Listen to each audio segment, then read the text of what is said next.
नमस्कार दोस्तों।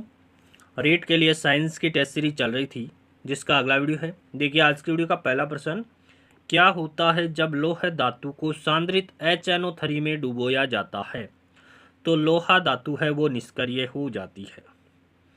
अगले प्रश्न की बात करें कि श्वसन की प्रक्रिया है, तो श्वसन की प्रक्रिया है वो एक ऑक्सीकरण अभिक्रिया है जो ऊष्माक्षेपी है। ऑक्सीकरण या उपचयन अभिक्रिया है। श्वसन एक उपचयन अभिक्रिया है या ऑक्सीकरण अभिक्रिया है जो ऊष्माक्षेपी अभिक्रिया। ऊष्माक्षेपी का मतलब इस अभिक्रिया के दौरान ऊष्मा का उत्सर्जन होता है। अगले प्रश्न की बात कर लेते हैं कि निम्न में से अधिकतम द्रव्यमान किसका है? तो हाइड्रोजन न्यूक्लियस का द्रव्यमान अधिकतम है। हाइड्रोजन न्यूक्लियस में सिर्फ क्या होता है? प्रोटॉन होता है, न्यूट्रॉन नहीं होता है। हाइड्रोजन न्यूक्लियस का द्रव्यमान कितना होता है? 1.008 AMU होता है। AMU का फुल फॉर्म हो जाएगा एटम मास यूनिट।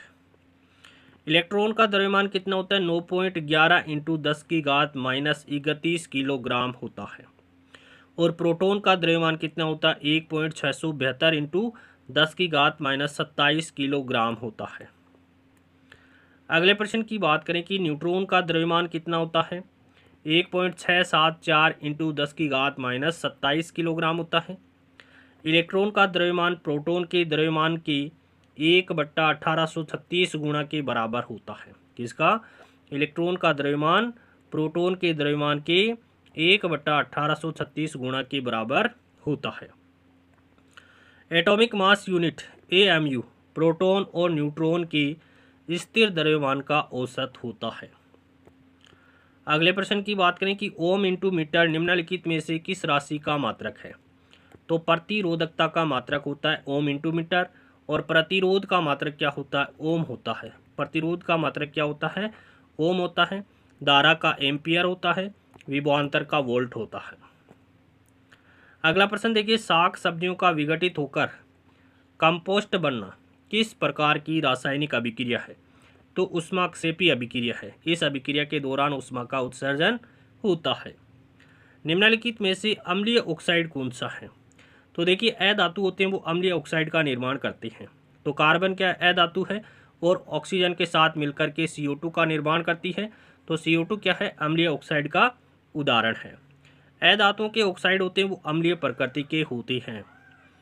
अगले प्रश्न की बात करें कि वायु से नाइट्रोजन प्राप्त करने की विधि में CO2 गैस का अवशोषण किया जाता है।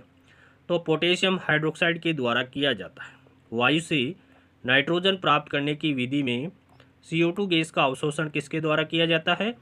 KOH के द्वारा किया जाता है।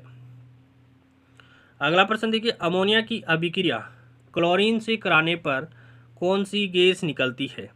तो नाइट्रोजन गैस निकलती है। अमोनिया 8NH3 + 3Cl2 मिलकर के 6NH4Cl + N2 का निर्माण करते हैं। नाइट्रोजन गैस यहाँ पर उत्सर्जित होती है। कब?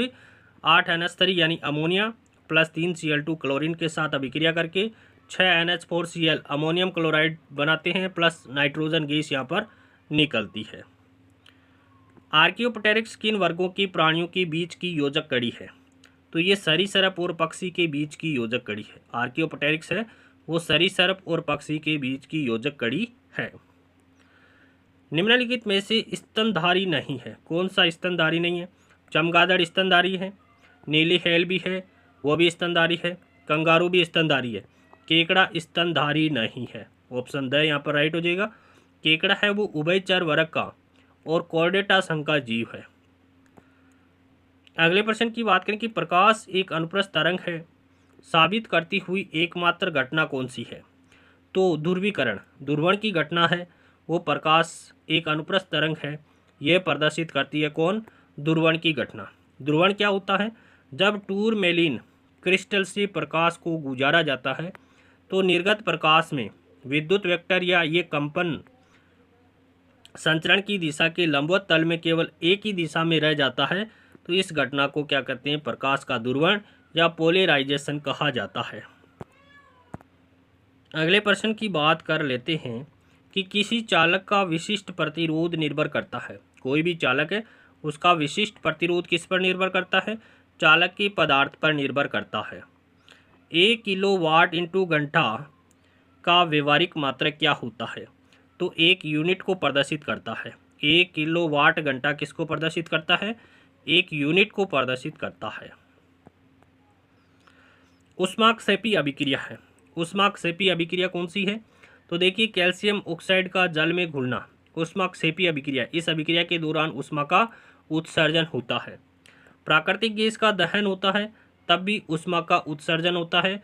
तो अ और ब दोनों क्या है? ऊष्माक्षेपी अभिक्रिया है। निम्नलिखित में से चेलकोजन नहीं है। कौन सा चेलकोजन नहीं है? तो देखिए, ऑक्सीजन, सल्फर, सेलेनियम, ये तो क्या है? चेलकोजन है। नाइट्रोजन चेलकोजन नहीं है। ऑप्शन द यहाँ पर करेक्ट हो जाएगा। ऑक्सीजन, सल्फर, सेलेनियम, इसके अलावा टेलुरियम। ऑक्सीजन, सल्फर, सेलेनियम और टेलुरियम चेलकोजन है, यानी ऑक्सीजन परिवार है उसको चेलकोजन के नाम से जाना जाता है। याद रखना, ओल्ड स्टाइल से टीपो, ओल्ड स्टाइल से टीपो, ये क्या है? चेलकोजन है या ऑक्सीजन परिवार के सदस्य है।